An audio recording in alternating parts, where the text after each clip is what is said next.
I have a whole bunch of games in my Steam library and I want to 100% complete as many of them as I can. If you've got no idea who I am, then welcome. I'm Woogie and I'm like all your favorite platinum trophy hunters, but slightly better because I'm doing it on PC. Subscribe if you just love video games and comment your favorite game below that I should 100% next. Now, let's get into the video. I'm still getting over a cold, so excuse the rough voice. I'm sick. Thank you very much. But today we're doing LEGO Horizon Adventures, and boy oh boy, this was a weird one. I've played LEGO games before. I'm currently halfway through the Skywalker saga. This is where the fun begins. But this is a completely different style of LEGO game. I think most games are created by TT Games, whereas this was done by a different studio. So yeah, not your usual LEGO game. Anyway, I enjoyed it up until a certain point, and then it just bored the shit out of me. So let's start from the beginning. In the far future, there are no TVs, no smartphones, no social media. Just beautiful and totally not boring nature everywhere. Oh, and giant robot dinosaurs, of course. Oh my god!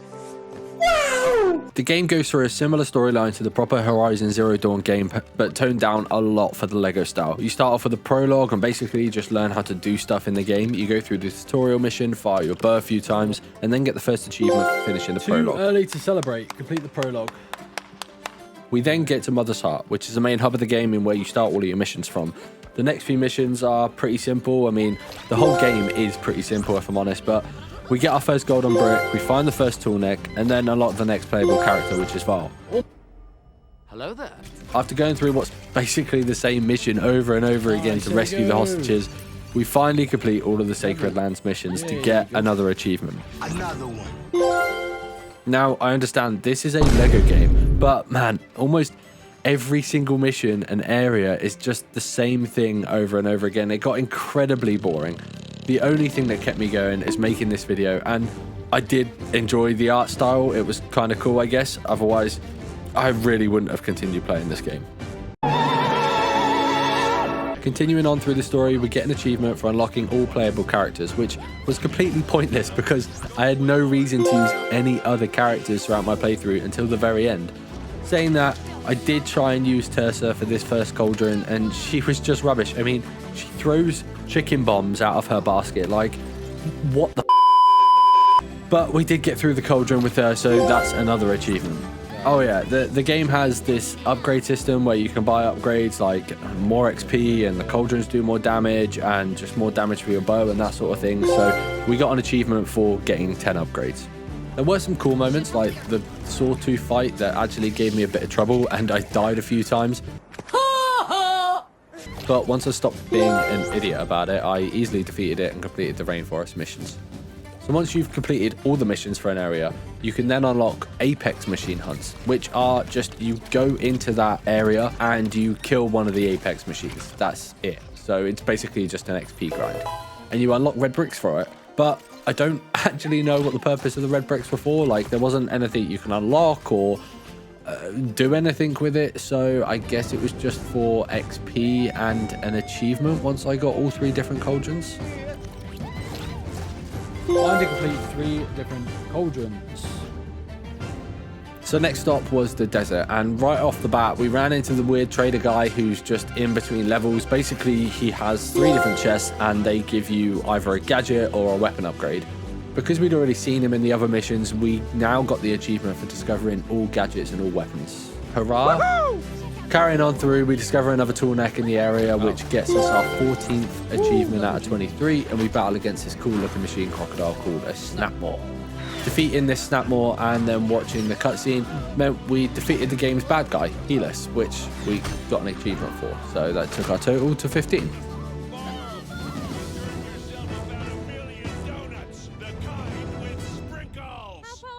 Ooh, yellow brick.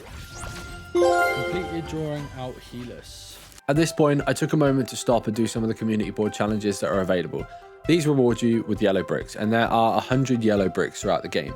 It ranges from things like destroying machines with barrels, getting kills while dressed in the police costume, or running around as a hot dog. But this particular one had me feeding chickens 10 times. 10 times! I mean, it was just incredibly annoying. I did it. The chickens were happy. Let's just move on. Stop it. Get some help. The last mission of the main story was to defeat the ancient goop monster. Basically, this evil thing trying to turn all machines evil, and he was like Helis's boss, I think. So we got the achievement for completing the Burning Shadows and also for attaining 20 roofs, which was like a really odd achievement to get at this point in the game, but okay. So that was it. There was a cutscene with a giant arrow. We fired it at the tower that looked like it was out of Lord of the Rings, and then everyone was happy because we saved the world. This one's for you, Rost.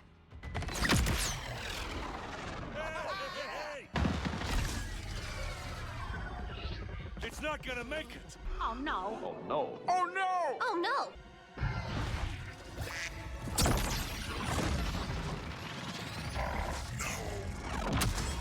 Oh yeah!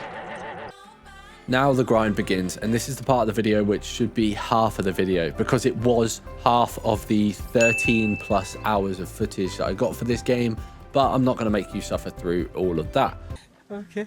We start off by getting the achievement for 50 gold bricks, so we're halfway there. This is me whilst editing, and as you can see, we're on 54 bricks. I don't know where the footage went for the 50 brick achievement, so yeah, just listen to the platinum trophy sound and carry on. To get the rest of them, it's mainly community board challenges, so I got to work. We defeated cultists as Sonya, destroyed corrupted machines, completed more Apex machine hunts for red bricks, and defeated an Apex Snapmore whilst dressed as a chicken, as you do. At some point within that grind, I got the achievement for completing 20 community jobs. 20 community jobs. We're nearly there, but this is the worst part and the thing that made me want to quit. Max level a character, obtain 75 outfits, obtain 75 decorations, and then max level all characters.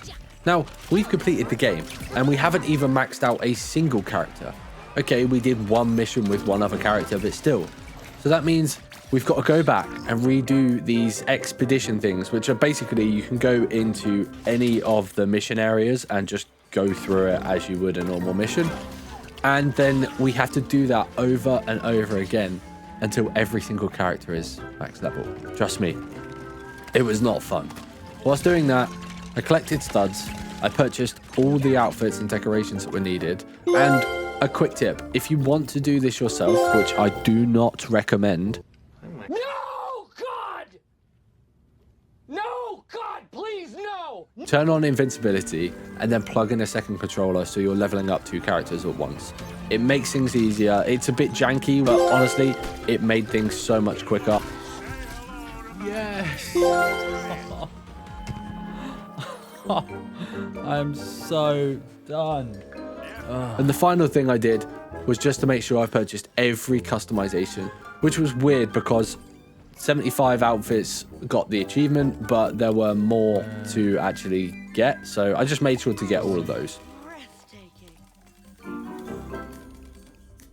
And that's it. Every mission, every golden red brick, every stupid character leveled up, every outfit, roof, yard, plot, and decoration. That is 100% Steam achievements on LEGO Horizon Adventures. Subscribe to the next one because it's going to be 100 times better.